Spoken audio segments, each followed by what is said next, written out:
182 días de administración de Jennifer González y negativo 46 para comienzo de la próxima sesión legislativa, la segunda sesión ordinaria, el 18 de agosto del año 2025. En la mañana de hoy tendremos oportunidad de hablar con el expresidente de la Cámara, Jaime Perelló Borrás. En segundo término tendremos al ex senador Ramón Ruiz Nieves y también estará con nosotros el portavoz o el secretario de Asuntos Públicos más bien de la Fortaleza, Irán Torres Montalvo. Mucho que discutir. Y a pesar de que algunos se molesten porque dicen que hay especulaciones y crear cizañas y todo lo demás, pero es que nos dan herramientas y nos dan balas para evidentemente hacer inferencias razonables si no les gustan las especulaciones. Evidentemente hay unos asuntos de gobierno que levantan muchas banderas y hay que tratar de buscarles explicación porque para eso estamos aquí. Si no, usted lee el periódico y se asegura de tener la información pues para los propósitos particulares de entender cómo funciona nuestro gobierno y cómo se toman las decisiones en los sitios de poder.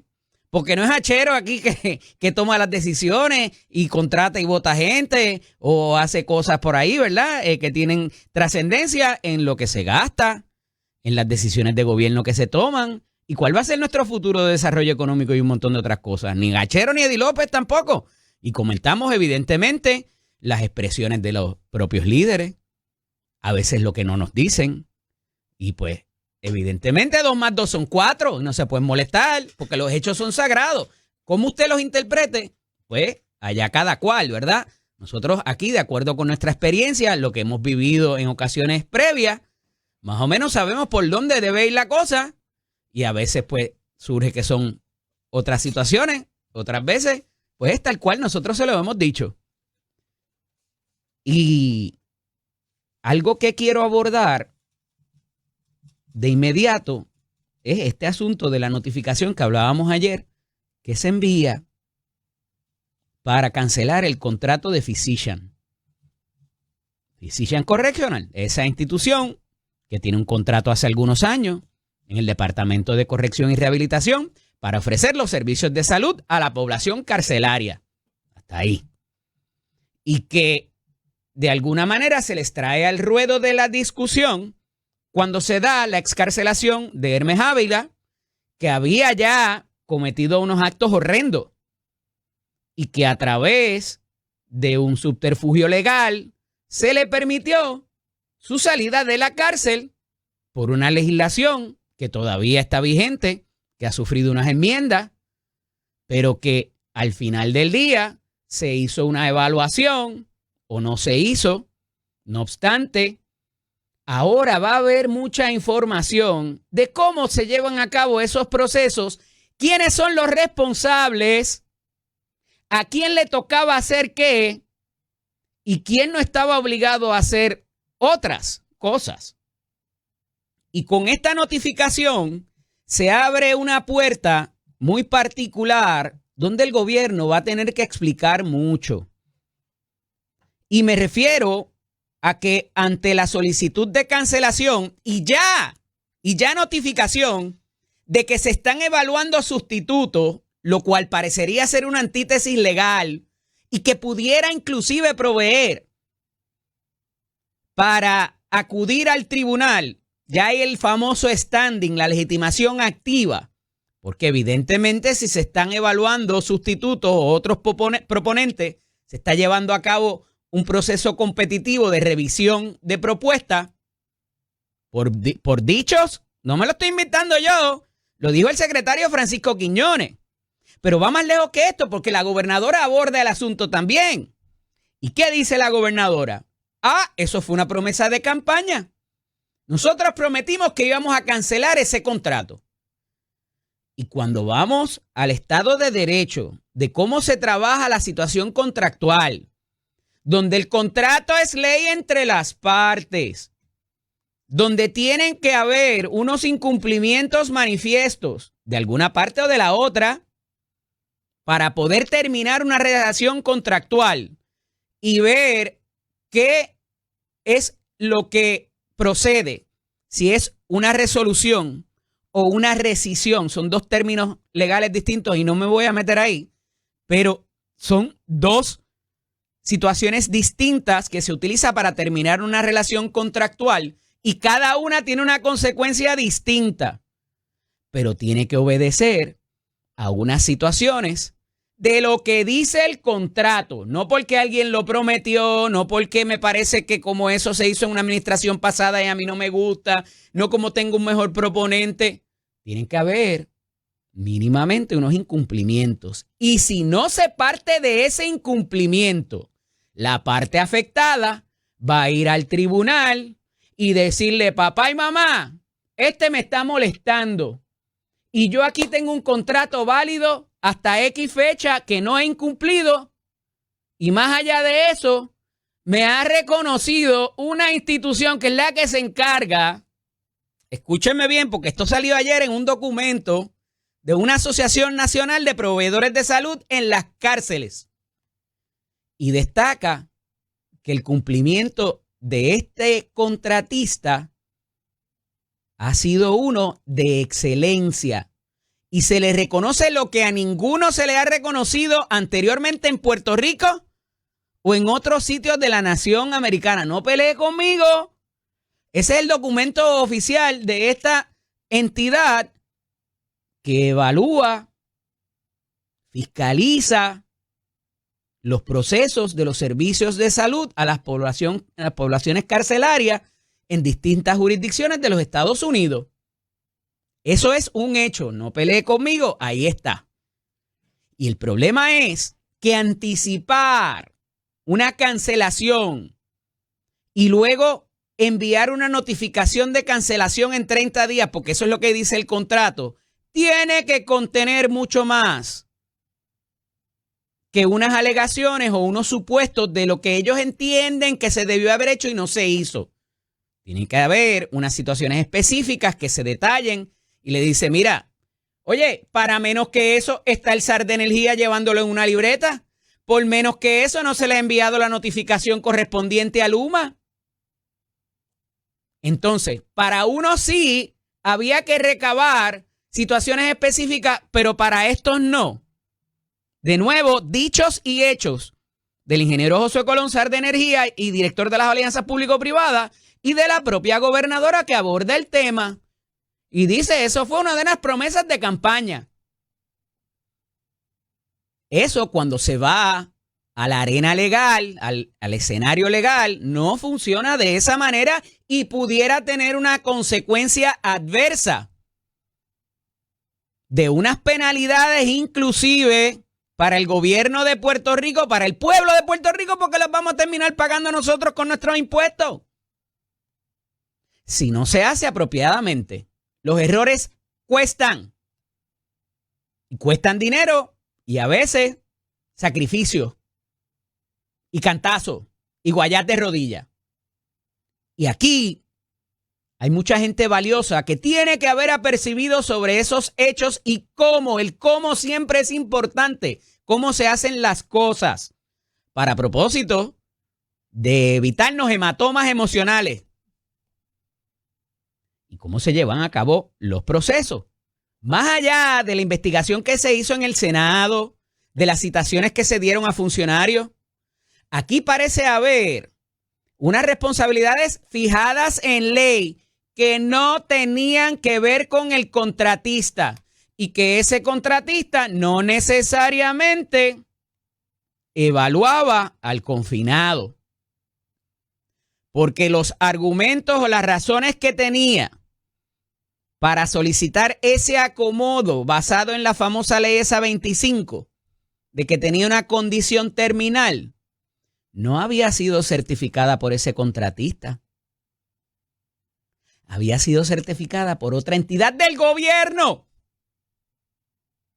Y que a base de ese expediente, la responsabilidad que le tocaba a ese contratista, y no pelee conmigo, eso es lo que dice el papel y el Estado de Derecho, se lo estoy simplificando, pero al final del día, esa responsabilidad era de otra entidad del gobierno que se llama el Fondo de Seguro del Estado. Y era la responsabilidad del Fondo del Seguro del Estado hacer las evaluaciones. y llevar a cabo un expediente, como así parecen haberse hecho.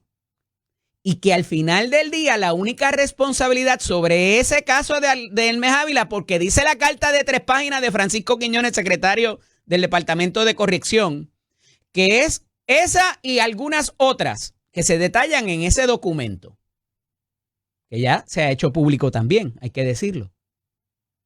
Pero parece esa ser la más grave. Y la percepción que se dio, que había fallado de tener a ese ser humano allí de frente y hasta meterle aguja, a ver si de verdad estaba parapléjico o cuadrapléjico, era del contratista. Y ya empezamos a saber que esa responsabilidad en ley no era de ese contratista. Sí tenían que hacer unas evaluaciones del expediente médico, como parece haberlas hecho, y unas recomendaciones. Pero al final del día, quien le tocaba evaluar físicamente parece hasta ahora ser al Fondo de Seguro del Estado, que era el que llevaba desde que se argumentó por parte del confinado esa condición y el accidente que tuvo y todo lo demás era del fondo y no del contratista. ¿A qué finalmente llevaría esto? Pues mira, nosotros hicimos lo que teníamos que hacer, a lo mejor hicimos un poquito más. Y eso tendrá que probarse y llegará al tribunal. Lo que pasa es que es información que ¿dónde está? ¿Dónde ubica esos expedientes? ¿De quién hizo qué? ¿En qué fecha? Las tiene el Departamento de Corrección. Y evidentemente son quienes pueden atestiguar quién hizo qué. Y adjudicaron una responsabilidad que parecen ya admitir haberse equivocado en la administración pasada, porque adjudicaron responsabilidad sobre algunos empleados de corrección, que ahora algunos hubo que reponerlo y otros están demandando por daño y discrimen político. Esa es otra vertiente de esto. Pero en lo que toca al contratista, y tengo que decir, y se los dije ayer, en sus expresiones y reacciones, tanto al anuncio de la semana pasada del secretario, que esto venía, como ayer cuando se les envía la carta, hablan volúmenes, son sencillitas, pero hablan volúmenes. Y dicen, nosotros hemos ofrecido servicios de excelencia, aquí nadie puede levantar bandera sobre lo que se ha hecho por parte del contratista de acuerdo con lo que decía el contrato y el Estado de Derecho vigente. Pero dicen más, cuidado con lo que vaya a pasar de aquí en adelante si deciden sacarnos. No solamente porque hay un contrato válido hasta tanto se determine en ley y por un tribunal que puede rescindirse o resolverse ese contrato, con lo que eso conllevaría, vuelvo y especifico. Dicen, cuidado con el que venga, porque puede que no tenga la pericia, la experiencia y los resultados de excelencia que ha tenido Physician Correctional.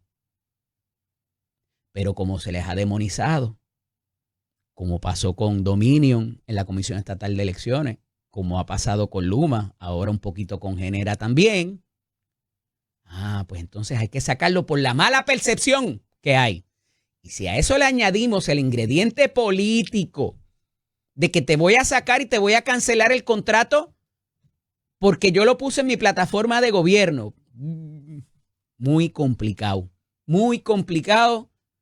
Y yo me sospecho que el secretario actual de Corrección, Francisco Quiñones, a quien respeto y distingo, es un jurista destacado, fue juez, estuvo ocupando la silla de juez hasta hace poco. Debe saber, o debe saber algo más, o debe saber que este no es el trámite y el proceso adecuado. Y esto lo que ha provocado es que de alguna manera se abra la puerta no solamente a la especulación, sino que sigan saliendo detalles de la investigación del Senado, de la investigación administrativa, y que más de los participantes nos dejen saber al ojo público qué verdaderamente ocurrió allí. Y todavía queda otro asunto que también promete revelar mucha información, que es la reclamación judicial que presenta la familia de Joan Meléndez, que es la joven que Hermes Ávila, a días de haber salido del penal, asesina. Y que esa reclamación está pendiente y va a traer mucho en esa mochila de información para saber acerca de estos procesos. Así que le estaremos dando seguimiento cercano a esto, me comprometo a ello, porque me parece que aquí siempre tiene que haber un malo, siempre tiene que haber un villano, porque si no la serie o la película no es interesante. Pero cuidado con no traer en esa mochila, no meter en ese mismo saco a los verdaderos villanos escondidos o a la gente que no haya hecho las cosas apropiadamente más allá de un contratista. Así que veremos a ver por dónde aterriza esta nave espacial, como siempre les digo. Otro tostón que hay por resolver ahora es al seno del Departamento de Recursos Naturales y Ambientales, que si no teníamos mucho ya con lo que se está investigando ante el Departamento de Justicia y la convocatoria ayer de Javi Villalba, portavoz del Senado del Partido Popular Democrático, tienen otra situación que pudiera tener un repunte tan pronto como mañana. Y es que allí, en ese departamento, como en muchos otros, y se los llevo diciendo que las agencias, no es solamente la guerra de periodistas y la gente que apoyaba a Jennifer, el titingó está formado con la misma gente que apoyó a Jennifer y le hizo campaña. Porque se les hicieron promesas y esas promesas no se les han cumplido todavía.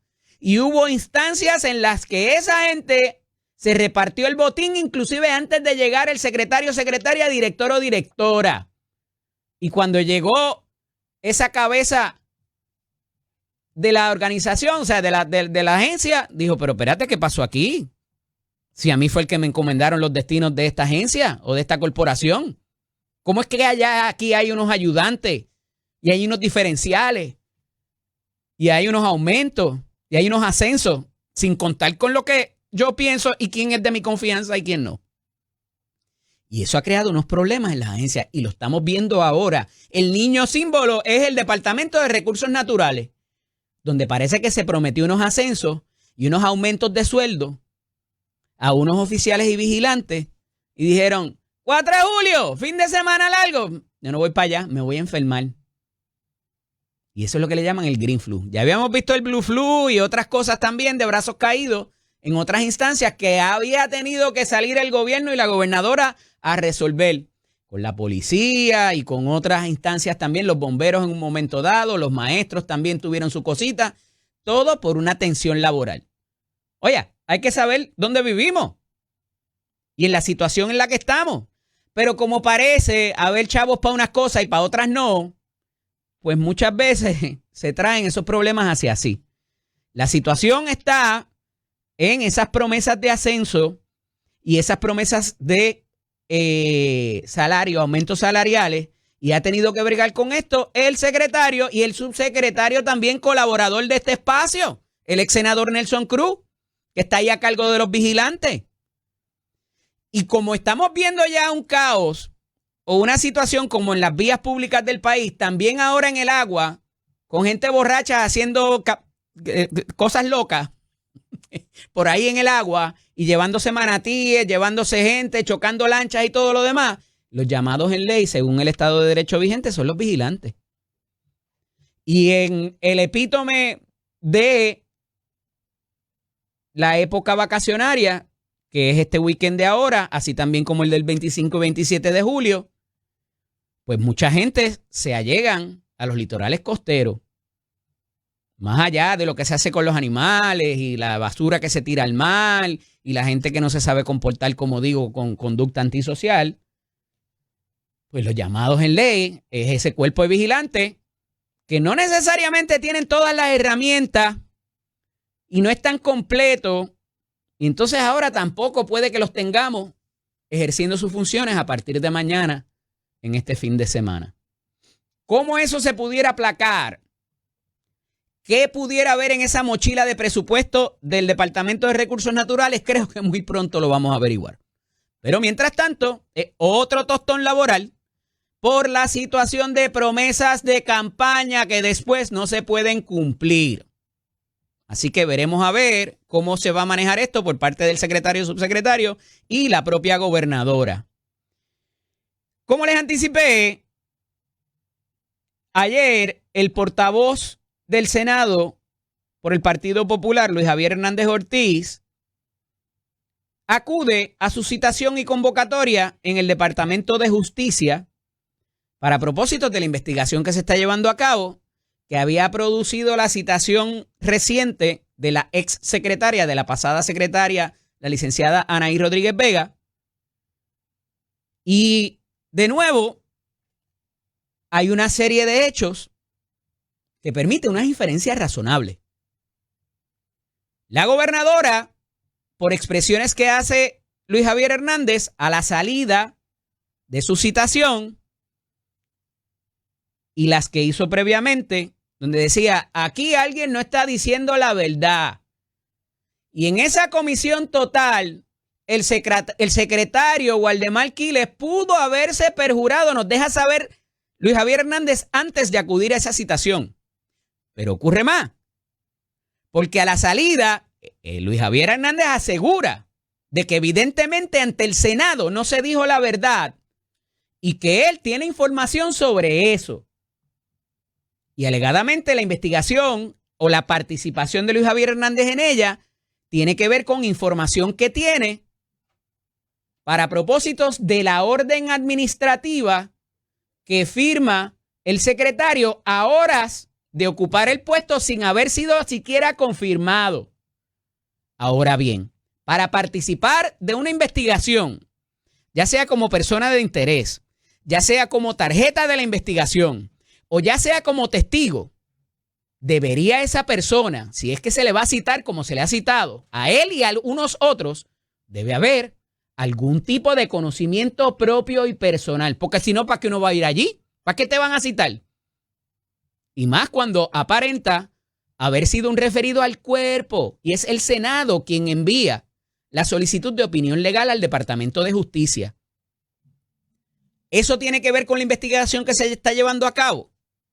¿Por qué la citación de Luis Javier Hernández Ortiz allí envió alguna otra comunicación con alguna información que no sabemos todavía? Todo eso estaremos a punto de saberlo, pero la gobernadora dice, este está paranoico, sin razón, está viendo cosas que no existen. Gobernadora, hay una investigación en proceso, se han citado a funcionarios, exfuncionarios, y se plantea citar a algunos otros. Entonces, ¿es paranoia o es realidad? Porque yo no creo que su propio Departamento de Justicia esté citando a alguien que no tenga información. Porque si no tiene información de propio personal conocimiento, él llega allí y en 10 minutos sale y se va. No lo dejan un ratito. No lo hubiesen invitado siquiera. Veremos a ver. Cuando regresemos, debemos establecer contacto con el expresidente de la Cámara de Representantes, Jaime Perelló y Borrás, aquí en Nación Z, con el licenciado Eddie López. Y usualmente está con nosotros los viernes, pero como mañana es día feriado, adelantamos al buen amigo Jaime Perelló y Borrás por la línea telefónica porque tiene unos compromisos profesionales, así que nos acompaña hoy por la vía telefónica. Buenos días, Jaime. Saludos a ti, Eddie, a Chero, a todo el pueblo de Puerto Rico aquí en Z93. Mira, comenzó un cafecito mañanero. Ave María, pues estás mejor que nosotros. Mira, comienzo por darte las gracias porque me voy a tomar un receso, ¿verdad? Y lo anticipo ya por acá y vas a estar sustituyéndome en estos próximos días mientras salgo de viaje. Así que comienzo por agradecerte ese gesto noble y de sacrificio, ¿verdad? Para estar aquí por la mañana y llevar a cabo el análisis y las entrevistas, ¿verdad? Que siempre estamos acostumbrados y en qué mejor persona que confiar que un buen amigo y con la trascendencia y el conocimiento político que tú tienes. No, amigo, un privilegio tener la oportunidad de estar ahí tratando de sustituirte, ¿verdad? Durante esa semana para llevar el análisis como tú siempre lo haces. Yo vivo prácticamente a 1 hora de la emisora, así que pues sí, es un sacrificio bastante grande, pero hasta como a las 3 de la mañana. Pero tener la oportunidad de uno hablar directamente con el país siempre es un privilegio, así que yo te agradezco a ti y al productor y a la emisora la distinción de darme la oportunidad de estar esa semana ahí con Achero tratando de hablar de las cosas del país. Mira, un poco esta semana ha sido atípica para ser una semana que es corta y que de alguna manera, ¿verdad? Se vio interrumpida por los actos fúnebres que ayer participamos. Fuimos a la funeraria y luego a la actividad en el Capitolio de quien en vida fuera José Ronaldo Jarabo Álvarez. Y allí la nutrida participación de todos los partidos, de gente de todos los partidos, ¿verdad? Y gente que llevaba mucho tiempo en el Capitolio, algunos que ya se han ido y tuvimos oportunidad de saludarlos ayer. Pero pues han habido otras situaciones. No sé si querías decir algo, ¿verdad? Como expresidente de la Cámara del Partido Popular también, y que fuiste quien le rendiste el homenaje particular a Ronnie en vida, ¿verdad? Con la terraza y lo demás. Si quería decir algo de eso antes de pasar a las otras informaciones.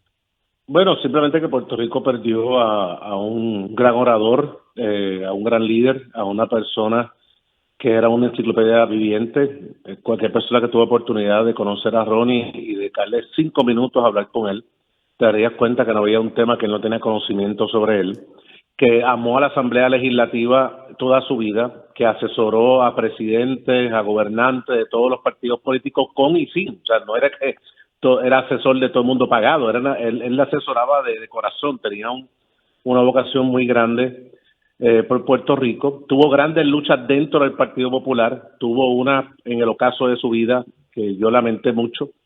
Me parece que la reacción del Partido Popular no fue acorde con la figura que era, con la situación de lo despojaron en todas sus posiciones del Partido Popular Democrático, pues por haber respaldado en un momento dado a Miguel Romero. De hecho, el alcalde lo abordó ayer en su alocución allí frente a todo el mundo, ¿verdad? Oye, y bueno, porque la realidad es que personas como Ronnie Jarabo a sus 80, bueno, tenía que murió 80 años, pues tenía 75, 78, 79 años, y se trepa en una tarima a dar un discurso que no fue ni avivando la palma, ni voten por la palma, simplemente está hablando de un amigo.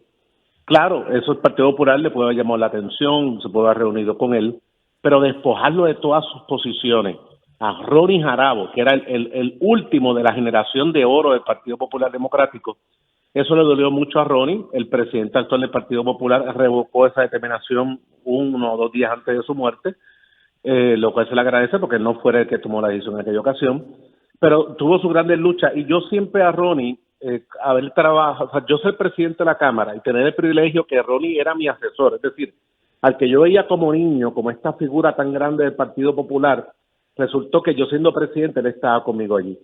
Y yo siempre supe que había que honrar su memoria en vida, que no podía morirse en un momento dado, y entonces después de muerto empezar a buscar qué hacer por él. No, Ronnie se decía en vivo, en vida, ¿verdad? Poder recibir un reconocimiento. Tenemos un reconocimiento en la rotonda del Capitolio, Eddie, que fuera la foto que se fueron mostrando en el velorio. Sí. Y allí estaba todo el liderato grande del Partido Popular encabezado por Rafael Hernández Colón y toda esa gente. Lo que fueron palabras de elogio. Yo quisiera que ese video, como en toda la Cámara, lo pudiera publicar. Y después de eso tuvo un mes, una exhibición de toda su vida en el Capitolio y luego una legislación mía. Le pusimos el nombre de él a la terraza de la Cámara y hoy todo puertorriqueño que mira el Capitolio de frente está abrazado por los grandes hombres, la terraza Rafael Hernández Colón y la terraza Ronnie Jarabo. Así que las próximas generaciones podrán preguntar quién era Ronnie Jarabo y entender su vida. Así que para mí fue un honor honrarlo y siempre lo reconocí y que viva el legado de Ronnie Jarabo. Agradecido, Jaime, por tus palabras. Me solidarizo ciertamente, ¿verdad? Tuve, tras mis 20 y pico de años ya en la legislatura, tuve muchas veces oportunidad de coincidir con él, inclusive en los viajes. Madeline Rolón, su esposa, que trabaja conmigo, colabora conmigo desde hace algunos 15 años también, una relación muy particular y tengo que recalcar también los consejos que daba más allá de líneas de partido o fuera quien tú fueras de la delegación que fuera. Él entendía que el proceso tenía que ser puro, tenía que ser transparente, el debate tenía que ser de altura. Y siempre trataba de que todo el mundo quedara bien para esa postura, cualquiera que fuere, aunque él no estuviese de acuerdo. Y eso siempre se lo reconozco para propósitos de la elegancia que tenía en su verbo, en su liderato también, y respectivo de quien fuera, más allá de las escuelitas, y eso lo hablábamos ayer tú y yo también, que él daba a los legisladores sobre el proceso parlamentario, que es tan importante, y más cuando hay unos legisladores, hay tanto legislador novato en esta asamblea, en la pasada también lo hubo, y es integral ese conocimiento de cómo funcionan los procesos, cuándo se pide la previa, cuándo se pide quórum, todo este tipo de ¿verdad? Estrategia, por decirlo de cierta manera, para que los procesos se lleven acorde con lo que mandata la ley. Y nadie sabía más que eso que Ronnie Jarabo. El código político te lo recitaba de memoria. Sí, no, y yo quiero distinguir a Miguel Romero, el alcalde de San Juan, porque habla que ha sido todo un caballero en este proceso, fue el primero que puso esquela, fue el primero que declaró días de duelo, realmente un reconocimiento al alcalde de San Juan. Así que, bueno, en resumen, Jarabo no se equivocó, o sea, Miguel Romero es un gran caballero y lo demostró en todo este proceso. Y tengo que recalcar algo que ayer trajo Ferdinand Pérez, tanto en radio como en televisión, en su programa, la baja participación del liderato del Partido Popular en la funeraria y en los actos fúnebres ayer en la rotonda del Capitolio.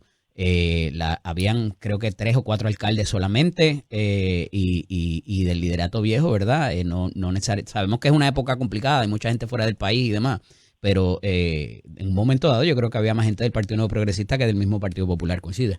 Bueno, eso es correcto, número uno. Número dos, allí no fue ningún expresidente, ningún exsecretario, allí no estaba el secretario del Partido Popular, allí no estaba el presidente del Partido Popular. Allí realmente no había prácticamente nadie de la cúpula administrativa de nuestra institución. Esa es la realidad. Cada cual puede tener su situación. Estaba sentado, hay que decirlo, al lado de nosotros, el Max Trujillo, que es el Chief of Staff de Pablo José Hernández Rivera en su oficina congresional. Sí. Pero claro, pero no, tratando de liderato de la institución. Claro, del partido como tal. Oye, puede haber muchas razones. Por ejemplo, yo sé que Eduardo no está porque está de viaje. O sea, pero Eduardo fue de los primeros, Eduardo Batia, que dio sus expresiones por Ronnie, y si estuviese en Puerto Rico hubiese estado ahí. Rafael Tatito Hernández, tengo que decir que también está fuera de Puerto Rico, es decir que aunque no me pidió que lo expulsara, pues tengo que decirlo, esa es la razón que él no estaba. Y el presidente del Senado también, Tomás Rivera Chats, y no hubiese estado ahí, pero este liderato del Partido Popular no estaba. Es decir, yo tengo que distinguir al presidente de la Asociación de Alcaldes, que estaba ayer, alcalde de Jayuya, el alcalde Pedrito. de el alcalde de Trujillo Alto, Pedrito, Juanadía, y la alcaldesa de Naguabo, de Naguabo, que también estaba allí. Así que, bueno, nada, al fin y al cabo, cada cual sabrá por qué estuvo o no estuvo. La realidad es que eso no opaca quién fue Ronnie Jarabo, el reconocimiento que le dio el país, el reconocimiento que le dio la prensa.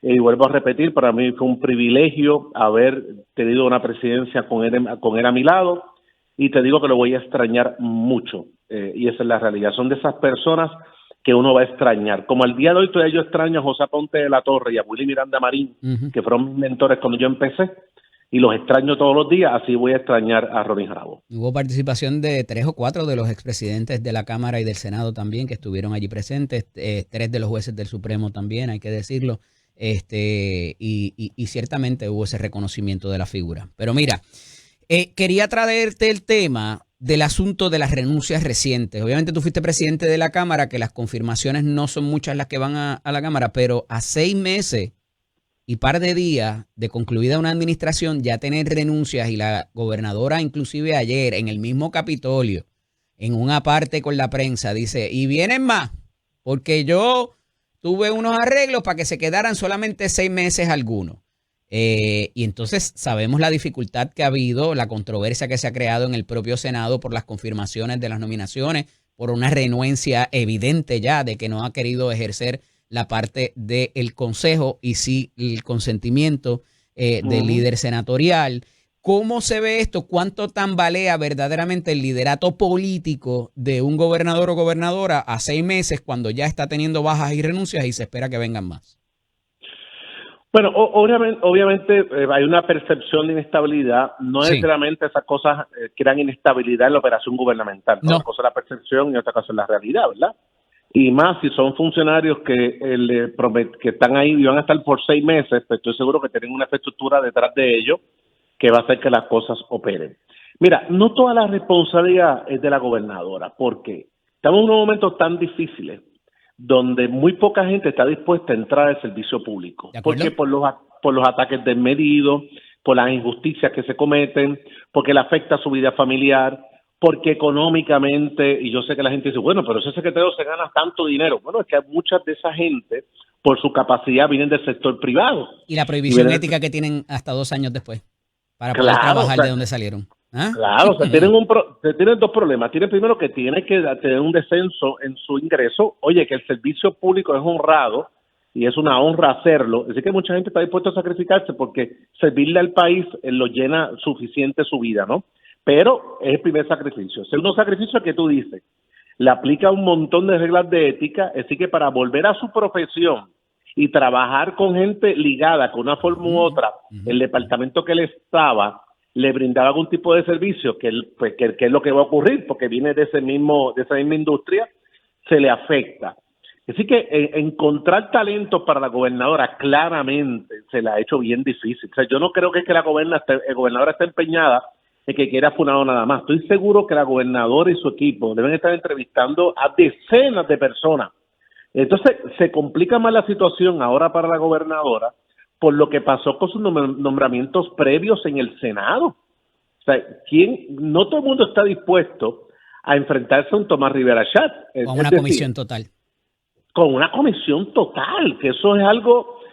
Que no tiene nada que ver con la nominación, per se. Son asuntos que te pueden surgir en la agencia que a veces tú no controlas y de momento te cita el Senado en el Pleno para hacerte preguntas de cosas que a lo mejor venían de otras administraciones o qué sé yo, pero que ahora tú eres el responsable. O sea, es complicado.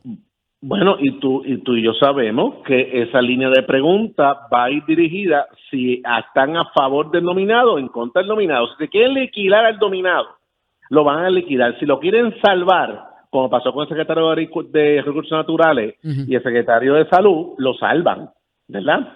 Entonces, yo entiendo que la gobernadora, que oye, una mujer muy astuta, muy inteligente, yo estoy seguro que ya ella ahora está trabajando el Consejo de Consentimiento del presidente del Senado de antemano. Yo estoy seguro que esa lista de candidatos, ella debe estar discutiéndolo con el presidente del Senado porque ella no puede en la segunda sesión legislativa, en los próximos 6 meses de su gobierno, empezar como el primero. O sea, la gobernadora tiene que arrancar su gobierno. Entonces, si todavía está arrastrando cosas básicas de inicio, como son quiénes son los nominados, quiénes van a confirmar, ese tipo de cosas que supone que ocurre en los primeros 6 meses, nunca va a permitir que su gobierno arranque. Y eso, júntalo, lamentablemente, con todos los errores continuos que está cometiendo la administración, que obviamente la gobernadora no gobierna sola, que tiene un equipo de trabajo que yo espero que cuando ella habla que van a haber más renuncias, no solamente sea por acuerdos con secretarios, sino por personas dentro de su entorno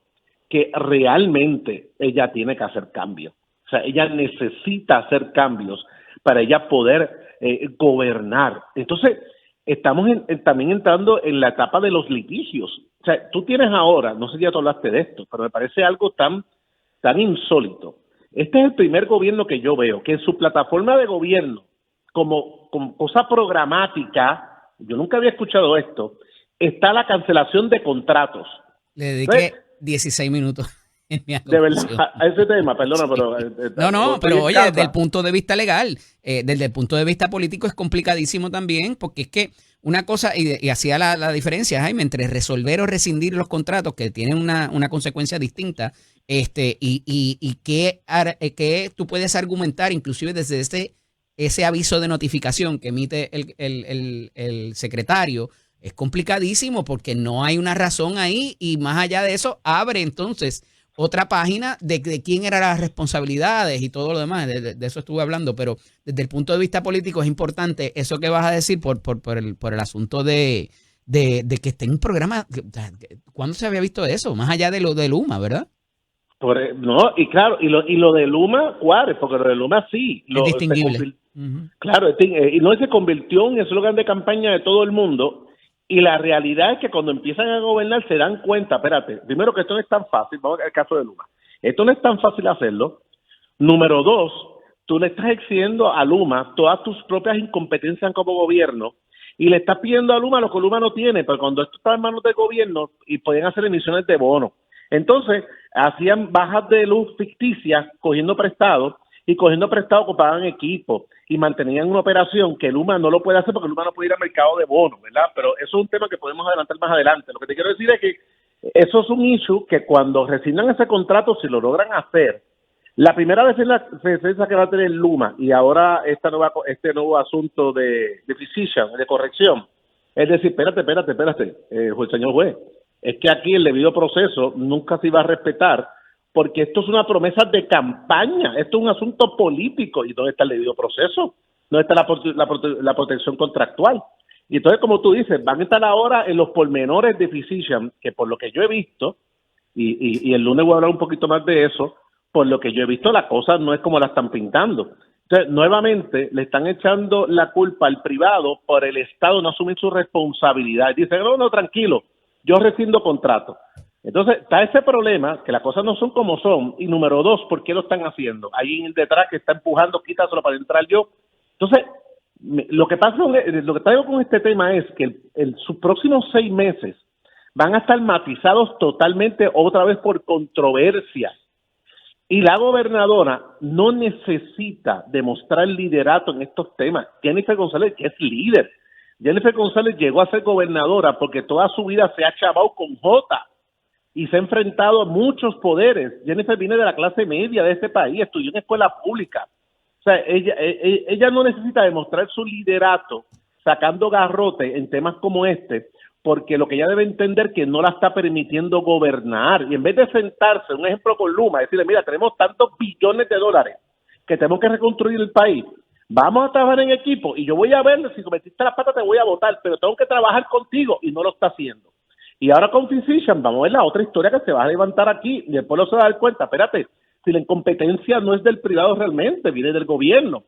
Entonces, yo no sé, o sea, la gobernadora tiene que empezar a gobernar y tiene toda la capacidad. Yo la vi ayer, la saludé, la abracé, yo la estimo mucho porque yo sé quién es Jennifer González, sé de su capacidad, sé de su compromiso, pero tiene que dejar todas estas pequeñeces al lado porque ella no tiene que demostrar el mollero porque ya lo hizo cuando ganó la gobernación. Así que, bueno, vamos a tener mucha tela que cortar tú y yo los próximos meses, no cae la menor duda. Definitivo, pero fíjate que hay una cosa aquí adicional, y porque como estaba tocando el marco legal, Jaime, que es importante, el secretario acaba de salir de la judicatura. Él debe conocer que ese no es el proceso. Pero entonces parecería que es, mira lo que me están imponiendo hacer, a pesar de que quizás yo sé, vamos, si sabe algo más, no está plasmado en esa notificación que debería estarlo, porque es correcto. El debido proceso que ¿verdad? Para que la otra persona o el ente contratante pueda defenderse y decir, mira, esto no fue así, esto otro, ¿verdad? Pero por lo menos en esa primera puesta en escena, en esa primera notificación, no está contenido quizás todo lo que el secretario sabe, pero da la impresión de que lo están empujando políticamente a que haga algo. Y eso es detrimental para el tema que te traigo, para cualquier secretario o director o directora de corporación pública que vaya a actuar, porque es que, mira, me están imponiendo a hacer algo porque estaba en el programa de gobierno y la gente lo piensa 2 veces antes de meterse en esa camisa de 11 varas. No que es de la percepción, Eddie, es que es el hecho porque cuando tú dices que eso es programático y cuando tú juras a un puesto de gobierno, tú te basas en el programa de gobierno que ganó, ¿ok? Y ganó el programa de gobierno de PNP porque PNP ganó y ganó bien. Entonces, no, prácticamente tiene una instrucción de que tiene que rescindir ese contrato. Y entonces el debido proceso se complica grandemente y más. Es que te digo, este caso de Physician específicamente está muy interesante porque parece ver que la realidad es que el que menos responsabilidad tiene en todo este proceso es el privado. Ha sido el Departamento de Corrección en una línea de ineficiencia en el camino. Lo que pasa es que recuerda que el privado no está en política, por tal razón no tiende a defenderse y se queda callado y sigue haciendo su trabajo, y de repente dice, no, es que tengo que quitar el contrato, y dice, pero espérate, pero ahí, ¿cómo que me vas a quitar el contrato? Y entonces hay toda una percepción que no es la realidad sobre ese asunto en particular, que es bien importante, porque está hablando de un reo que lo dejó libre el Departamento de Corrección, y ese señor, después de 2 años y pico, sin supervisión alguna, mata a una mujer. ¿Cómo le van a echar la culpa de eso al physician que no tiene ninguna responsabilidad de velar por ese reo cuando sale a la calle? O sea, es que entonces de repente, no, es que la culpa no es mía. ¿De cuándo acá ahora el gobierno es el perfecto y el imperfecto es todo lo demás? Y esa es la línea, y eso no permite ni mejorar el sistema, ni atender la situación del Departamento de Corrección. Y este nuevo secretario, que debe tener la mejor intención del mundo, en vez de entrar a atender el problema real de lo que pasó en su agencia, está creando cortinas de humo con esta situación que le va a costar millones de dólares al pueblo puertorriqueño, porque al final del camino es bien difícil que el gobierno gane en esta situación. Jaime, y hay dos vertientes adicionales. Están los empleados que despidieron, que alegadamente fue por discrimen político, y está la reclamación judicial de la familia de la víctima también, que va a traer en el proceso de descubrimiento de pruebas, ambas reclamaciones, va a traer mucha información también de la responsabilidad de empleados, contratistas y de todo el mundo, y de quién tenía que hacer y quién no tenía que hacer, quién estaba llamado a entender en toda esta situación. Pero algo que levanta la atención también es el asunto de que en esa notificación se dice, sí, es por esto, y esto es lo más importante, pero hay otras cosas más, pero no se provee información en cuanto a ellas tampoco. Entonces, mira qué es lo que digo y de dónde parto en mi análisis ahorita. Para el caso de Luma, vamos a traer una figura particular en el SAR de la energía para que vaya apuntando en una libretita como la libretita de Pablo Escobar. fallaron en esto, el contrato dice esto, la ley dice esto, no enviaron la cosa del negociado. Para Luma hay que constatar todo eso y hay que entrar en un proceso de constatar todos los incumplimientos, pero aquí no. Aquí vamos a cancelar el contrato de ras, tú sabes, sin tener que invertir en constatar los incumplimientos. Entonces se hizo una investigación administrativa, salió algo de la investigación del Senado que no sabemos. Entonces, ¿verdad? Se ven como que dos procesos distintos y dos tratamientos distintos que estoy seguro que se van a llevar también al tribunal cuando se batalle esta situación y lo que nos pueda costar. Oye, y al final del camino con todo esto, ¿quién va a querer ser secretario de una agencia? Ese es mi bottom line. Cuando su criterio va a valer nada, porque no lo van a permitir hacer nada y empiezan a tomar acciones que a la larga le van a causar problemas. Y por otro lado, ¿quién del sector privado va a querer hacer negocio con el gobierno cuando al fin y al cabo lo van a utilizar como chivo expiatorio? Entonces, y fíjate, en el caso de Luma, es un conglomerado, todos sus empleados son puertorriqueños, pero su origen no es de Puerto Rico. Y obviamente pues sabemos lo que está pasando allí y la doble vara, y de eso vamos a hablar un poquito más adelante. Y por el caso de Physician, adicional, es una compañía, o sea, está en inglés, pero es plenamente puertorriqueña. Sus dueños son puertorriqueños, sus accionistas son puertorriqueños. O sea, ¿qué viene después de ellos? Pues una compañía de los Estados Unidos, porque es que la capacidad y el expertise que ha generado esta compañía por tantos años, que está demostrado, al sacarlo, todo eso se pierde. ¿Y qué otra compañía en Puerto Rico puede montar ese conglomerado que no esté fuera de Puerto Rico? Es que mira, son muchos elementos que al fin y al cabo la gobernadora va a tener que analizarlos, porque vuelvo a repetir, y nos pueden terminar costando mucho, Jaime. Sí, mira, no, mucho dinero y le está costando mucho tiempo y espacio y aire. Así es. A la gobernadora. Y capital político también. Jaime, tengo que irme, el tiempo no derrota, pero hablaremos prontamente y agradecido de antemano por ese sacrificio que vas a hacer. Y estaría el lunes y le voy a pedir a todos tus radioescuchas que me tengan paciencia, ¿sabes? Eddie tiene años, estar todo el tiempo en los medios. Yo he hecho lo mío de vez en cuando, así que téngame paciencia, que yo arranco. Un abrazo, buen fin de semana, hermano. Te quiero. Abrazo, hermano. Abrazo. Bye. Esto es Nación Z con el licenciado Eddie López. Con nosotros, en la mañana de hoy, el expresidente de la Comisión de Gobierno del Senado de Puerto Rico, el ex senador Ramón Ruiz y Nieves. Buenos días, senador, bienvenido. Buenos días a ti, Eddie. Gracias por darme la oportunidad de compartir en la mañana de hoy con la audiencia cautiva todos los días en la mañana y sobre todo para discutir temas bien importantes en Puerto Rico, y aquí hay un tema en discusión pública que significa mucho para el país. Ciertamente, ayer mientras compartíamos en los actos fúnebres del expresidente de la Cámara, José Ronaldo Jarabo, me trajo a mi atención un asunto que yo desconocía o lo había dejado fuera lo recordaba, pero lo había dejado fuera de la memoria reciente, y es que cuando ha quedado en desuso el parque de las cavernas del río Camuy, no es que la caverna esté en Camuy, se llevó a cabo un proceso de vistas públicas porque es un patrimonio nacional. Y se estaba contemplando cuál iba a ser el uso, si iba a haber una APP, inclusive en un momento se habló, y la comisión de gobierno que usted presidía celebró vistas públicas a esos efectos con las diferentes ponencias de los diferentes participantes, que hoy día culmina en traspaso al municipio de Camuy, lo que ha levantado ronchas con los alcaldes de Atillo y de Lares. Hasta ahí estamos bien. Hasta ahí estamos bien. ¿Qué pasó?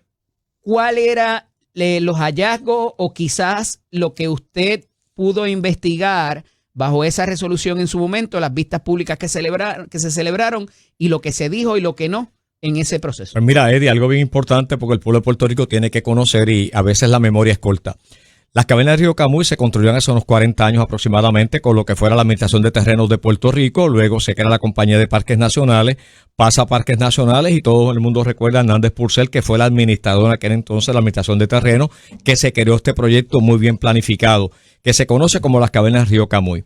De ahí pasa a la Compañía de Parques Nacionales, donde se convirtió en la joya de la corona de la Compañía de Parques Nacionales porque subsidiaba la operación de todos los balnearios en Puerto Rico por los ingresos que generaba, recordando que los visitantes que llegaban locales y del extranjero llegaban allí a las 3:30 y 4 de la mañana a la carretera 129 a hacer el turno para entrar al Parque Las Cavernas Río Camuy, donde anualmente cerca de unas 225,000 visitantes estaban durante todo el año.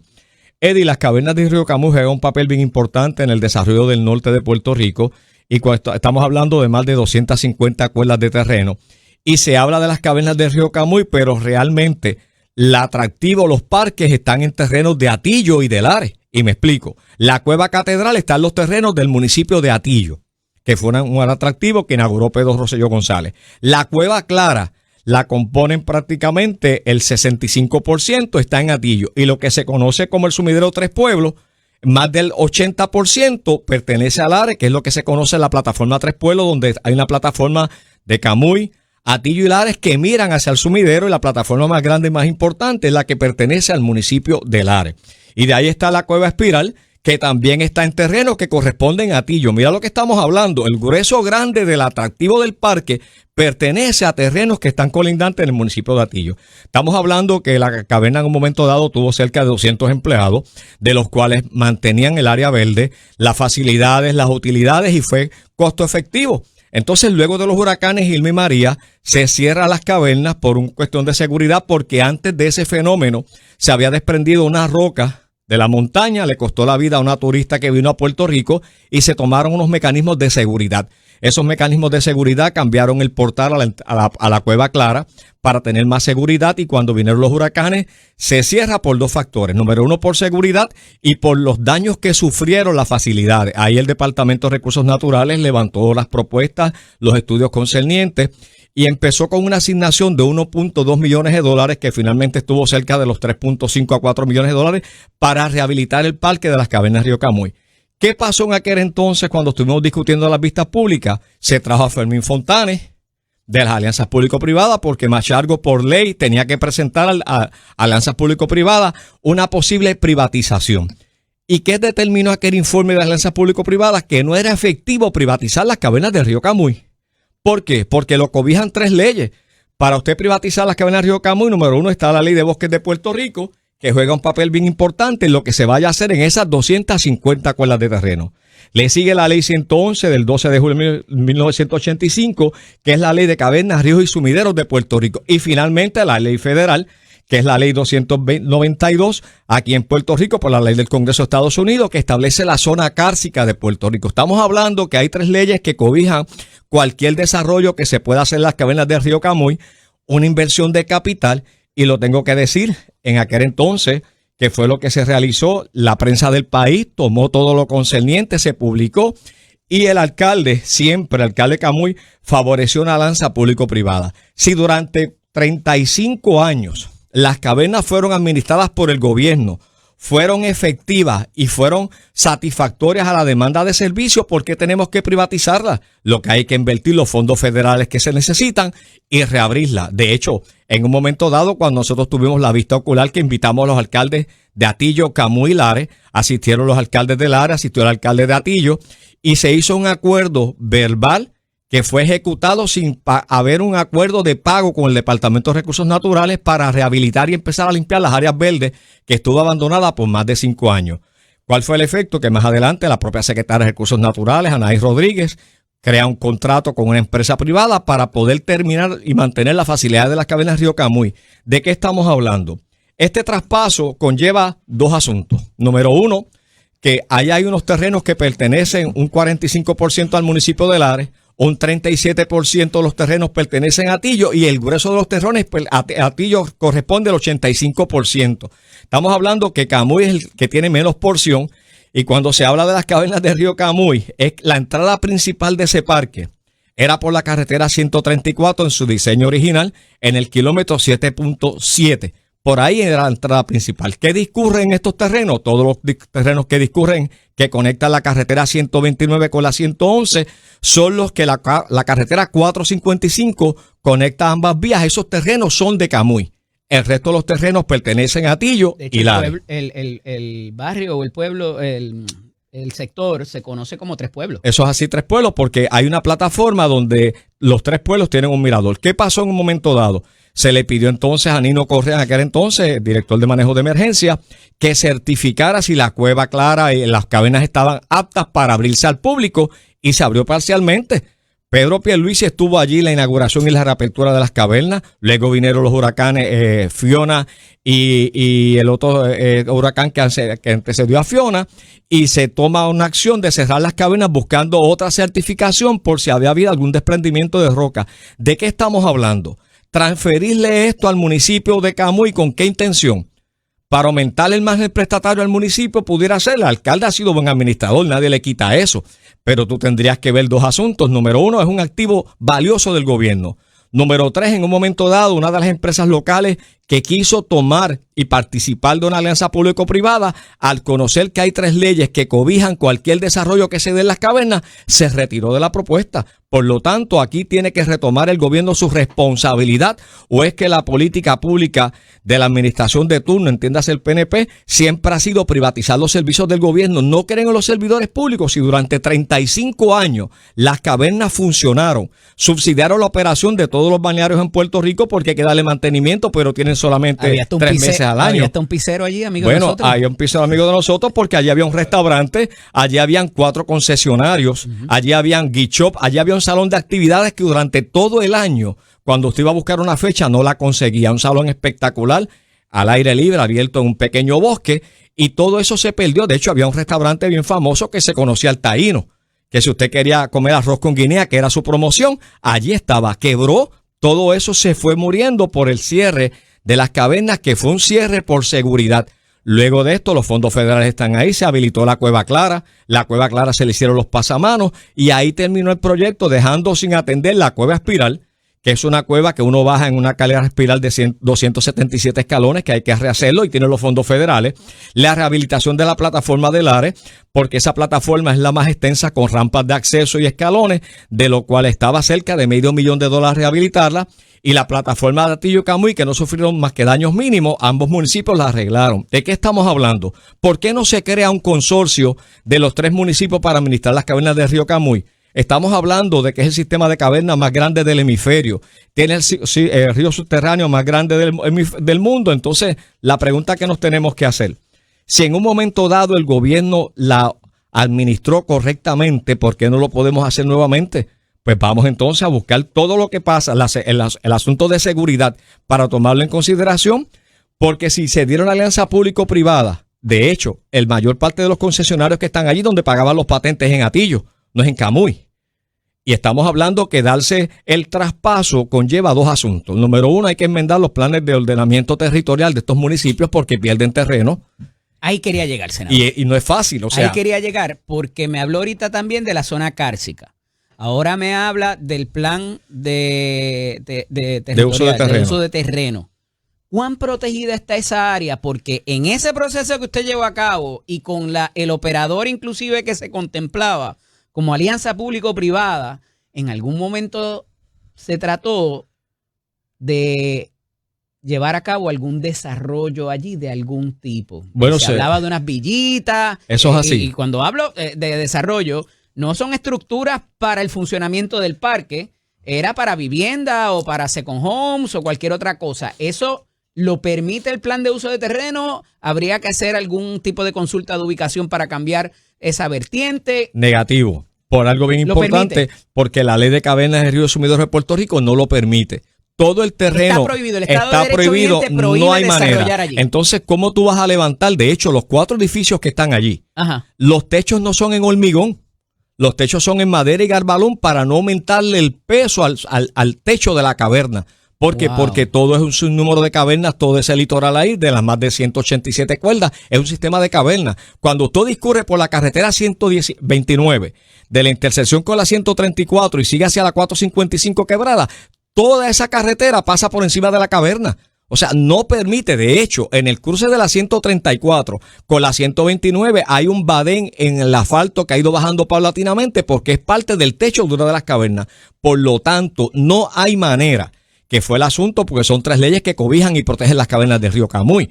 No hay manera, el estudio que se hizo en un momento dado, de crear un edificio, unas villas, un hotel, no cabe allí. Lo que siempre se discutió era hacer un sitio de acampar, que es los terrenos que pertenecen al ARE, que es parte del estacionamiento. Se hablaba de crear un sitio de acampar, porque realmente todo lo que envuelve las cavernas está sumamente protegido por 3 leyes. Lo que hace falta es administración. Si un alcalde no las puede desarrollar y no puede hacer nada con eso, para habilitarlo como parque inclusive nuevamente, a pesar de que usted dice que hay fondos federales, conllevaría un esfuerzo del municipio, ya sea a través de una empresa municipal o cualquier otra cosa.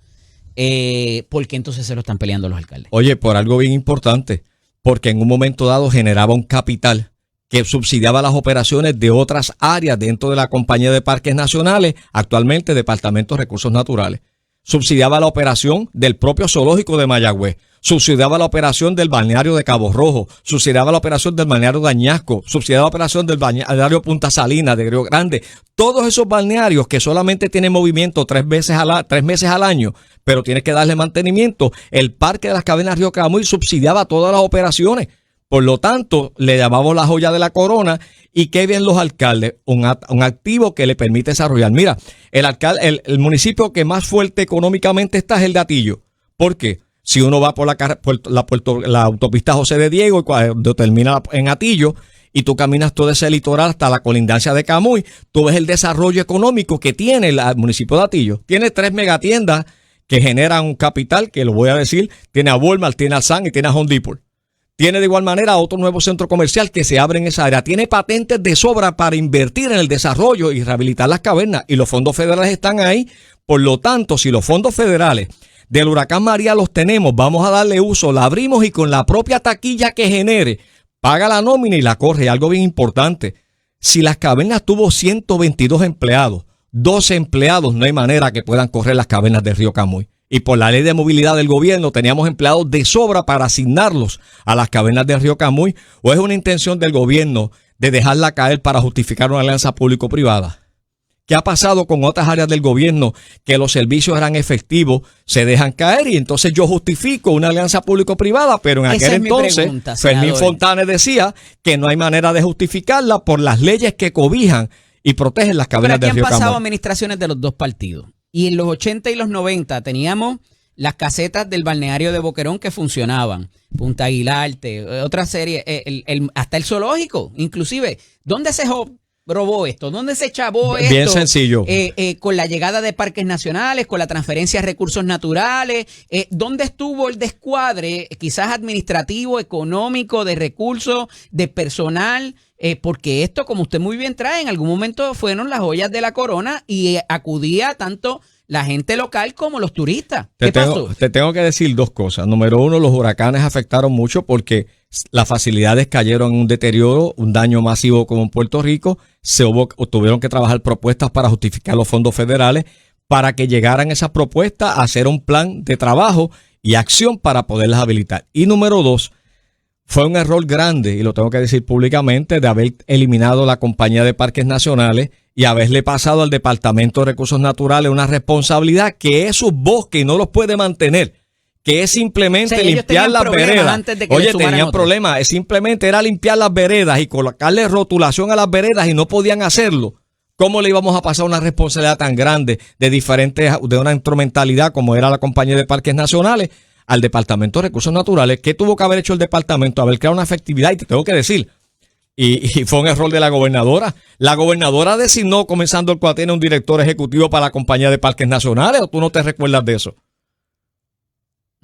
Lo nombró, pero si ya no existía la compañía de parques nacionales, era un escritorio operacional dentro del Departamento de Recursos Naturales. Es como una subsecretaría. Entonces, ¿de qué estamos hablando? Pues vamos a darle la atención. Machargo empezó un plan. Anaí Rodríguez trabajó unas propuestas y las cavernas se cerraron en un momento dado por seguridad cuando Nino Correa fue y emitió una certificación para reabrir las cavernas.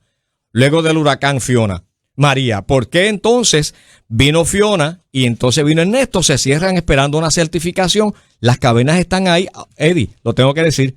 En estos días que se hablaba de la resolución, volvió una empresa a limpiar las áreas de las cavernas del río Camuy. La gente está loco por entrar. De hecho, se trató en el año pasado, cuatrienio pasado, de privatizar la taquilla. ¿Y de qué estamos hablando? Alguien conoce, yo lo pedí en aquel entonces, este servidor Ramoncito Ruiz, presidente de la Comisión de Gobierno, yo pedí una tasación de los activos de las cavernas del río Camuy. No se nos hizo llegar esa tasación. Nadie sabe si está garantizando deuda o bonos en el del plan de ajuste de la deuda de Puerto Rico. Las cavernas entraron en una negociación y eso hay que certificarlo, porque si se transfiere, ¿quién asume la responsabilidad o la deuda si emitieron bonos referente a la negociación de las cavernas del río Camuy? ¿Cuánto es ese activo? ¿Cuánto tasa ese activo? ¿Cuánto significa esa propiedad? De algo estamos claros, que al transferir ese activo, con lo que han gritado los municipios, el fondo de equiparación, le aumenta el CAE al municipio, le abre su margen prestatario. Y desde el principio el señor alcalde ha dicho públicamente de que él no descarta las cavernas o una alianza público-privada.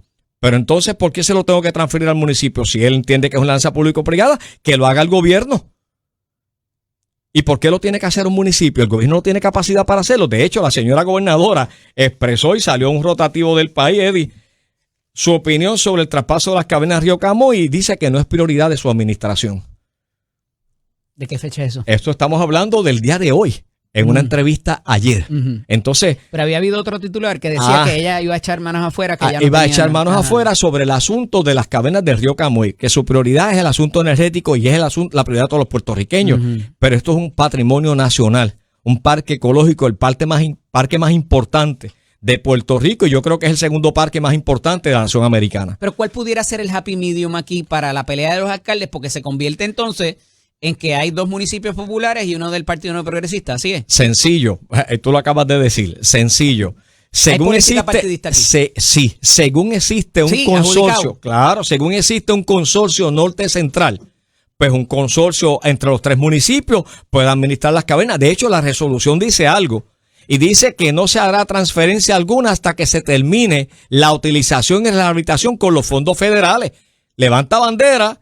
Te está diciendo que si lo transfieres ahora, los fondos federales se pueden perder. Pues por lo tanto, porque hubo que presionarla para sacarla ahora y no esperar que la obra pública con los fondos federales se hicieran. Esa es la resolución que presenta el representante Joel Franqui, que ni siquiera se buscaron los memoriales que hizo la Comisión de Gobierno del Senado de Puerto Rico, donde tuvimos memoriales de la Alianza Público-Privada, del Departamento de Recursos Naturales Ambientales, de la Oficina de Gerencia y Presupuesto. Hay un montón de memoriales de diferentes agencias referentes a la vista pública, de lo que existe con lo relacionado a las cavernas del río Camuy. Y vuelvo y digo, los tres municipios están en la disponibilidad de trabajar en un acuerdo entre los tres municipios, crear un consorcio municipal para administrarla. Pero, senador, de acuerdo a lo que usted está diciendo, sean los tres alcaldes, sea uno, Se están comprando un problema legal. Bueno, el asunto no es un problema legal porque tiene que terminar el desembolso de los fondos públicos. Ahí Tiene voy, que hacerse los la fondos obra federales. y entonces a quien se le transfiera, tú Ajá. tienes que hacer nuevamente un deslinde territorial. Que eso cuesta Pues por también. lo tanto, deja eso como está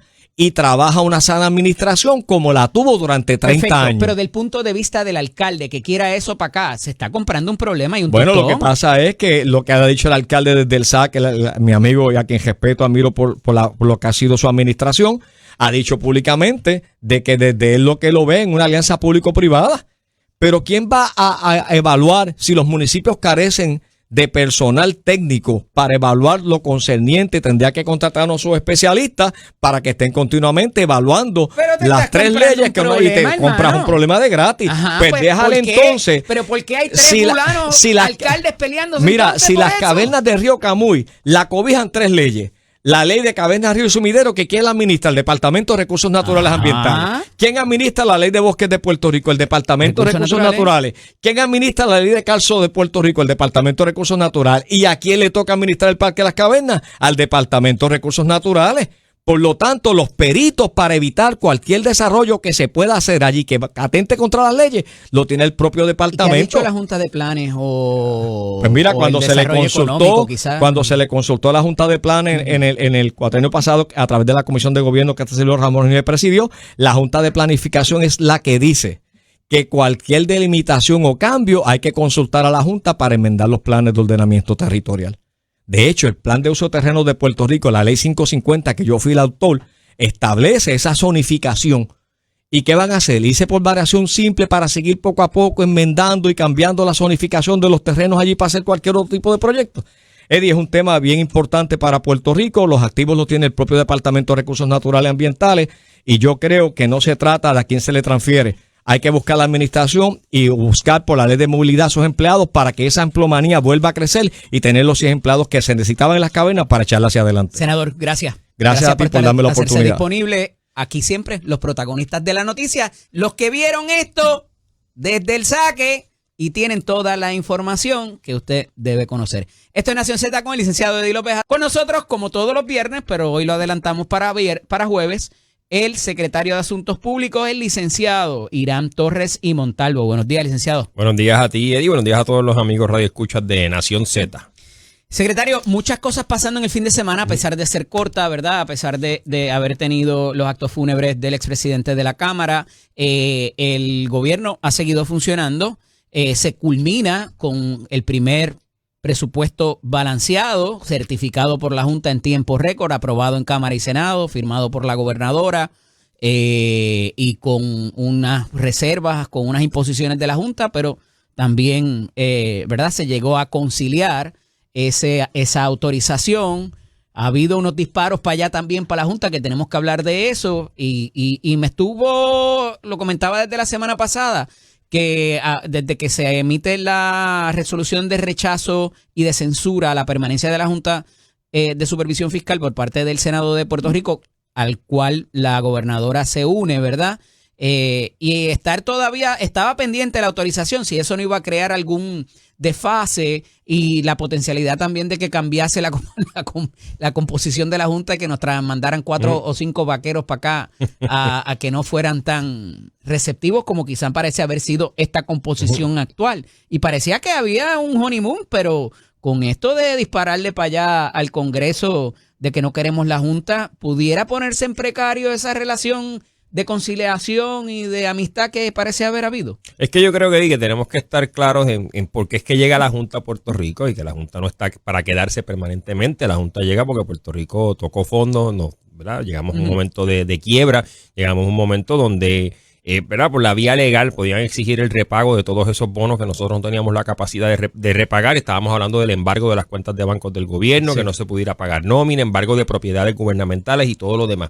Por eso es que llega Promesa, llega a la Junta y nos da estas herramientas para nosotros reestructurar lo que era la deuda pública de Puerto Rico, que era el problema más grave que nosotros teníamos. Para los amigos que nos están escuchando, imagínese usted que pues llega el punto que usted no puede pagar las tarjetas de crédito, no puede pagar préstamos, pues lo próximo que viene sería que le embarguen sus cuentas de banco, le quiten su casa y nadie quiere eso, o quería eso para el gobierno de Puerto Rico. Pues llega Promesa Se suponía que iba a ser, ¿verdad?, por un periodo de 3, 4 años en lo que Puerto Rico se ponía en cintura, negociábamos las quiebras, negociábamos la deuda pública, nos poníamos en cintura en el presupuesto y por diversas razones ese periodo se ha seguido extendiendo y hemos llegado al punto, ¿verdad?, donde nos hemos gastado unos $2,000 millones en la Junta como tal. La Junta no opera de gratis, tenemos que pagar, se paga con fondos públicos y yo creo que ya hemos llegado a la etapa de que ya, por ejemplo, en el caso de la deuda pública, nosotros hemos logrado renegociar de $73,000 millones a $24,000, que es un número con el que podemos trabajar, con el que se puede estar hablando de hacer los pagos correspondientes.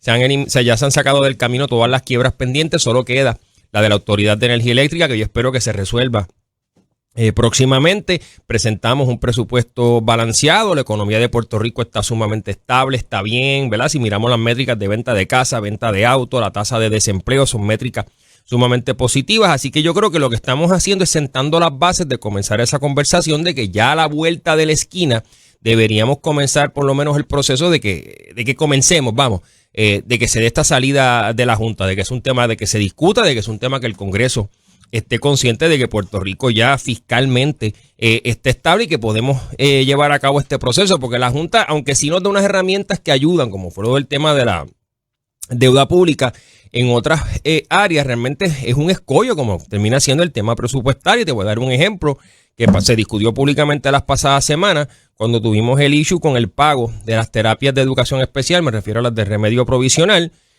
Pues por diferentes recortes en fondos federales, de momento no teníamos el dinero, identificamos unas partidas para hacer esos pagos casi de manera inmediata a través del trabajo de Orlando Rivera en la Oficina de Gerencia y Presupuesto, pero entonces una vez él identifica los fondos, hay que pasar por el sedazo de la Junta, ellos verificar, ellos buscar de dónde va a salir el dinero, esa burocracia y demás, y el proceso se prolongó varias semanas adicionales que conllevó en las protestas y demás, y todo lo que sucedió con ese tema en específico. Pues ocurre lo mismo con todos los gastos que nosotros queremos hacer en el aparato gubernamental, tienen que pasar por el sedazo de la Junta ¿verdad? Y yo creo que esto es una crítica que muchos puertorriqueños van a entender. Si nosotros decimos que los procesos gubernamentales son burocráticos, imagínate añadir una capa adicional cuando tiene que ver con asignaciones, hace más largo, hace más el proceso mucho más burocrático y entorpece lo que sería el desarrollo de Puerto Rico. En ese sentido, y la gobernadora viéndose montado en ese barco que trae Tomás Rivera Chats a través de una resolución, le dice al liderato congresional, a lo que le contesta Bruce Westerman y la otra figura del Partido Demócrata, que se me escapa ahora, que son los ranking members en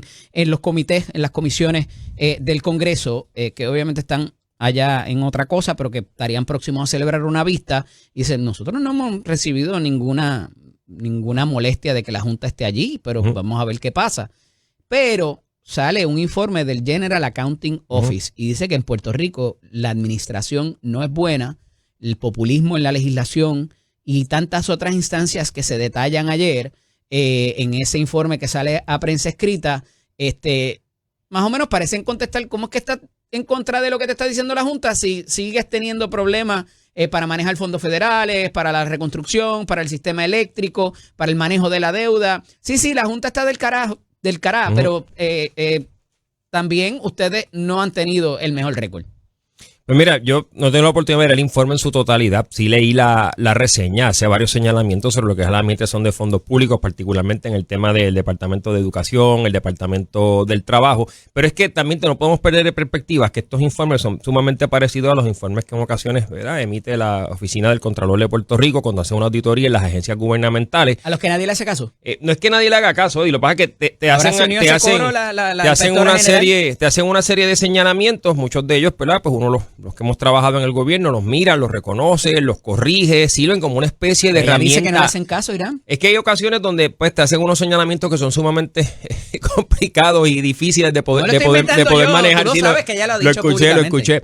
Pero en cierta medida yo lo veo más como una herramienta de trabajo sobre la eficiencia gubernamental. Y son entidades que existen para eso mismo, para poder identificar dónde se están perdiendo fondos, porque estos procesos son tan burocráticos, son tan lentos y cómo nosotros podemos mejorar. Esto de los informes del GAO no es algo nuevo, como te mencioné, se parece mucho a los informes del Contralor, que te dan esta fotografía administrativa de cómo está la agencia en este momento dado y te da unas herramientas de cómo tú puedes mejorar, en qué área uno puede buscar, ¿verdad?, crecer o mejorar, o sea, más eficiente los procesos. ¿No fue un guardameso ahí para la gobernadora por ella y a Tomás Rivera Chats por haber haber dicho que No, yo creo que no, Eddie, porque esto es un informe que toma tanto tiempo y se trabaja con tanta anticipación que yo creo que el timing fue pura casualidad, iba a salir de todas maneras. O sea, esto no fue un informe que sacaron de la manga production. O sea, esto se trabajó con bastante anticipación, ¿verdad? Coincidió con las expresiones que hizo el presidente del Senado. ¡Qué coincidencia! A través de la resolución a las que se unió la gobernadora. Yo creo que el gobierno de Jennifer González ha dado cátedra y ejemplo de lo que es tener una buena relación con la Junta de Supervisión Fiscal. Se vio en la presentación del presupuesto balanceado, se trabajó con la Junta. A mí me han hablado legisladores y asesores de la gobernadora que estuvieron en el floor durante la discusión de este proceso, que nunca antes se había dado esta dinámica, que la comunicación era ahí, al momento, ¿verdad? En tiempo real, como decimos, entre la Junta de Supervisión Fiscal, la legislatura y el Ejecutivo, para que este presupuesto saliera. Así que estamos trabajando de la mano, ellos están aquí, hay que reconocer el trabajo y agradecer el trabajo que hacen, pues yo creo que también hay que recordar que no van a estar aquí para siempre. O sea, no podemos, esto es una imposición y si nos metemos en ese tema del estatus, no nos alcanza esta media hora, pero es una imposición, ¿verdad?, que nos recuerda siempre el estatus colonial que tiene Puerto Rico. O sea, decir que nos mandan una junta toma decisiones gubernamentales, presupuestarias por encima de la gobernadora, por encima de la legislatura, los alcaldes y todo lo demás, es recordarnos todos los días, ustedes son una colonia y aquí quien manda es Estados Unidos. Irán, pero bajo esa misma imposición nos dieron el break también de la moratoria para no el pago de deuda. Es la verdad, Eddie. Y lo dije al principio de la entrevista. La Junta trajo unos beneficios, particularmente en el tema de la deuda pública. Si no nos embargaban las cuentas, nos quedábamos sin pagar la nómina gubernamental, nos quitaban hasta la Fortaleza y el Capitolio hubiesen estado en play, digamos, ¿verdad? Si nos llegan a ejecutar todo lo que nosotros debíamos. Así que nos dio unas herramientas para salir de donde estábamos, pero no se pueden quedar aquí permanentemente. Mira, el identificar personas idóneas para los puestos de dirección de agencia es difícil en cualquier administración. Pues porque la gente en el servicio privado tiene su identidad, no era, todos sus asuntos no se revelan ahora con redes sociales y con un montón de otras cosas, ¿verdad? Cuando se quiere hacer daño, con o sin razón se hace. Y eso sirve como disuasivo de muchas personas hacerse disponibles. O algunas, ya estando en el puesto, terminan. Ayer la gobernadora aborda el asunto de 2 renuncias particulares de Fomento Industrial en el caso de Eric Santiago y de Natalia Sequeira para OSIF. Y dice, puede que vengan muchas más porque yo acordé con uno que otro funcionario con que se quedara o que estuviera disponible 6 meses. Se ha visto la dificultad quizás en las nominaciones y retiros de nominaciones en el Senado, en la dinámica que existe. Parecía haberse trascendido eso y ya poder encaminarse en este receso y el principio de la próxima a 46 días del comienzo de la segunda sesión ordinaria. ¿Cuánto esto desestabiliza de verdad? Si es que lo desestabiliza o dificulta el trabajo y la ejecución de administración de gobernanza. Porque el aspecto político se maneja de otra manera, pero la gobernanza y que puedan hacerse gente disponible para esa o para otras posiciones que pudieran haber vacantes. Mira, yo creo que este asunto hay que atenderlo de manera específica y categórica, Eddie. En el caso de Pritco, la realidad es que nosotros teníamos conocimiento de que pues Eric Santiago Justiniano pues había tomado la determinación hace un tiempo de que se le había hecho un poco difícil llegar desde San Germán, donde él vive, la dinámica, él estaba retirado y entrar al gobierno cuando nunca había tenido, ¿verdad?, la experiencia de trabajar en gobierno. La realidad es que esto no es para todo el mundo. A veces yo estoy por ahí por la calle y hablo con las personas y dicen que esto se ve fácil lo que nosotros hacemos. La gente se quedó todavía con esta impresión de que en el gobierno la gente está mirando para el techo, no se trabaja. Pregúntale al señor que te acompaña hoy a ver si es fácil. Todo lo contrario, estos son trabajos 24, yo creo que sí, 24/7 son sumamente sacrificados, ¿verdad? Sacrifican la familia, la vida personal, tu privacidad. Esto no es para todo el mundo. Yo creo que pues en esa dinámica, pues los que vienen de la empresa privada, y voy a usar a Eric de ejemplo, una persona sumamente preparada, capacitada, con mucha experiencia en las farmacéuticas, dirigió la Asociación de Industriales, pero entonces, como te mencioné, esa carga de trabajo, sumar el tema de que pues él es de San Germán, pues ya había anticipado que iba por lo menos a completar esta parte del año fiscal y que entonces luego pues se regresaba a su retiro y por eso se le agradece. Y en el caso de OSIF, pues desde un inicio, el acuerdo que había llegado la gobernadora era que le había pedido que permaneciera en el puesto, lo que identificaba entonces otros recursos que se podrían encargar de esa agencia, y eso se dio ahora, ¿verdad? Así que son procesos naturales que se dan, no nos toman por sorpresa. Yo creo que la gobernadora va a poder identificar excelentes recursos, ya lo hizo para OSIF, está en la búsqueda de quién ella quiere designar para la posición en Pritco. De todas maneras, ahí en Pritco ahora mismo está a cargo el licenciado Carlos Ríos Pierluisi, que fue el pasado director ejecutivo de Pritco bajo la pasada administración, así que continúan los planes de trabajo, continúan las estrategias que se estaban implementando con el reshoring para traer manufactura del exterior a Puerto Rico, y todos esos proyectos continúan su curso, así que eso no afecta en nada la operación, de que es un reto siempre poder reclutar talento para el gobierno. Como te mencioné, claro que es complicado porque no es para todo el mundo, ¿verdad? Este tipo de dinámica de trabajo. Vamos a empezar a ver quizás gente reciclada de otras administraciones del Partido Nuevo Progresista, a la cual la gobernadora en algún momento denunció que no tenían su mejor ejecución. Mira, esas son determinaciones que las hará la gobernadora, las designaciones que ella quiera hacer. A mí ese término de reciclado no me gusta porque pues reciclado significa que ya estuvo antes, pero para mí es un beneficio que vengan con experiencia, que ya tengan conocimiento del trabajo, ¿verdad? Pero es un reconocimiento a que su labor en algún momento fue de excelencia, a diferencia de lo que ella dijo en campaña. Bueno, habría que verlo caso a caso, porque hay personas que verdaderamente tienen experiencias en pasadas administraciones que resulta ser sumamente valiosa en esta. Yo te puedo dar, por ejemplo, el secretario de Hacienda, que querían rumorar que se iba. El secretario de Hacienda viene... El de ahora, el licenciado Ángel Pantoja, excelente recurso, excelente secretario. Tipo súper accesible. Llegó en el 2017 al gobierno de Puerto Rico, me parece que dirigía una división, no me escaparon el nombre, en el Departamento de Hacienda, fue creciendo, llega a subsecretario de la agencia y ahora como secretario. Yo bromeaba con él en privado los otros días que cuando la gobernadora... Yo no sé si era el Tesoro o era rentas internas. Creo que era rentas internas, pero que él bromeaba los otros días conmigo, me decía, no, cuando la gobernadora me hizo el acercamiento, me dijo, yo necesito un secretario de Hacienda para 8 años. Y él estuvo de acuerdo cuando aceptó. Y Ángel es joven, pero, es joven, pero tampoco es para tanto. Pero aguantar ese tren de trabajo, ¿verdad? Es sumamente fuerte, pero él lo hizo, ¿verdad?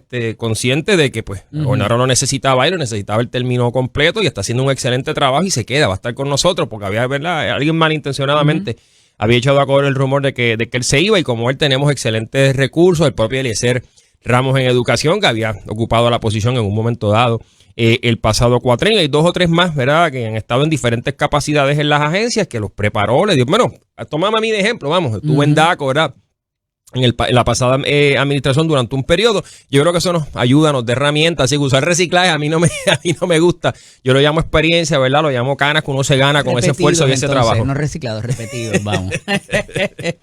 No, mira, y ahí está, por ejemplo, el ejemplo de Eli Díaz Atienza en un momento dado. Que Eli, correcto. Eli estuvo de antes, cuando nosotros empezamos, él estaba en desperdicio sólido. Desperdicio sólido, de correcto. Estuvo en acueducto, creo que estuvo en un momento dado como representante de energía eléctrica, creo que estuvo en la Junta en un momento dado, era como representante del gobierno de Puerto Rico, así que son experiencias que van... Y ha hecho buen trabajo, ahora está en la empresa privada y le va muy bien, y como hay muchos otros recursos, ¿verdad?, que comenzaron jóvenes, tuvieron oportunidades, crecieron y luego pues lograron posicionarse favorablemente para el pueblo de Puerto Rico. Como política pública, la administración de Jennifer González dijo, suave con lo de Luma, yo voy a nombrar a Josué Colón como el SAR para que él recoja en una libreta todos los incumplimientos, y cuando vayamos al tribunal, porque sabemos que Luma va a ir al tribunal, podamos decir, tú fallaste aquí, en esta fecha pasó esto, en esta fecha no pasó esto, hiciste este manejo, este otro manejo. Y se decidió como política pública hacer esa recopilación antes de enviar una notificación. ¿Por qué se invierte el orden con Physician Correctional?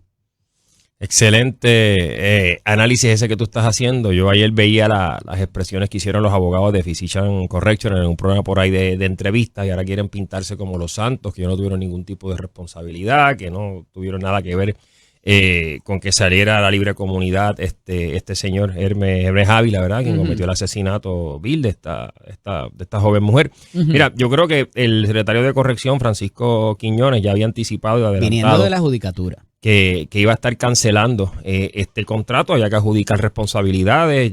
Él les envió una misiva, o sea, una carta que contenía todas y cada una de las violaciones al contrato que ellos habían cometido. No descansaba exclusivamente ¿Tuviste esa en el relevo. No he tenido la oportunidad de evaluarla en detalle, sí la discutí con él a manera de reseña, y no quiero entrar en tanto porque eso va para los tribunales. Esto va para tribunales. Va para tribunales, no hay la menor duda, pero la realidad es que anoche yo escuchaba las propias expresiones que hacen los abogados, que dicen, no, es que aquí el único criterio no era meramente el asunto médico, había otros asuntos que tenía que atender el Departamento de Corrección, y yo me imagino que la misma pregunta se tienen que haber hecho todos los puertorriqueños, la que me hice yo. Óigame, este señor sale a la libre comunidad alegando una condición médica que no le permitía caminar. Y fueron los doctores de esa compañía o el personal de ellos que certificaron que no podía caminar, no podía moverse, y que por eso había que dejarlo salir a la libre comunidad. ¿Cómo ocurre esto? Como un doctor, ¿verdad? Pues no sé, no descarga sus funciones de la manera correcta y permite que esto suceda. No sé, ¿verdad? Yo no lo puedo entender verdaderamente como abogado que soy, por mi experiencia profesional, no lo puedo, ¿verdad? No le veo la lógica al asunto. Ellos cometieron esa falta y esa falta tiene que tener, hay otra cosa. Tiene que tener consecuencias. Claro. Y el contratista responde por su empleado, quizá, si era su responsabilidad. Si había y lo detallé ahorita porque pude leerme la notificación, me parece que está inadecuada, quizás haya que enmendarla, no lo sé, porque se señalan hechos adicionales al de Hermes Ávila, dicen que ese es el más importante, dice el secretario en sus expresiones, y el anticiparlo desde la semana pasada también te levanta un tipo de situación con lo que es el debido proceso de ley, y si va a haber rescisión o va a haber resolución, que licenciado, usted sabe que son dos cosas distintas. Correcto. Pero me levantó la atención el que para una situación que cancelación de contrato, que estaba también en la plataforma de gobierno, y el asunto de estar en la plataforma de gobierno pudiera interpretarse como un issue político versus uno de gobernanza y de política pública. Pero trascendido esa situación, me parece que las comunicaciones fuera de la notificación y las conversaciones entre contratista y contratante crean un desfase que pudiera morder a la administración cuando se lleve el proceso legal. ¿Coincide? Yo creo que tenemos que esperar y ver cómo esos procesos corren en los tribunales antes de entrar en todo este análisis.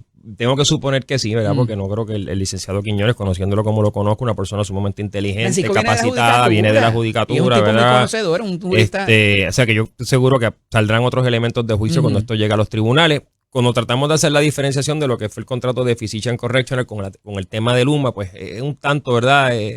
Diferente, sumamente diferente, porque él puede automáticamente, como mencionó que él iba a hacer, abrir el proceso de licitación, que se escojan unos nuevos proveedores. Estamos hablando ¿Eso se puede hacer? De reclutar médicos. Antes de yo cancelarte un contrato, empezar a buscar formalmente. No tengo los detalles de cómo lo va a estar haciendo, cómo va a correr el timeline de reclutamiento, pero sí hizo la expresión de que va a estar buscando ya cómo sustituir esta empresa, llevar el proceso según aplique, sea subasta, sea licitación. O sea mediante propuesta. Research en Google. Hay que ver si se presenta. Esa es la evaluación y el proceso competitivo, cualquiera que fuera, la RFP o lo que sea.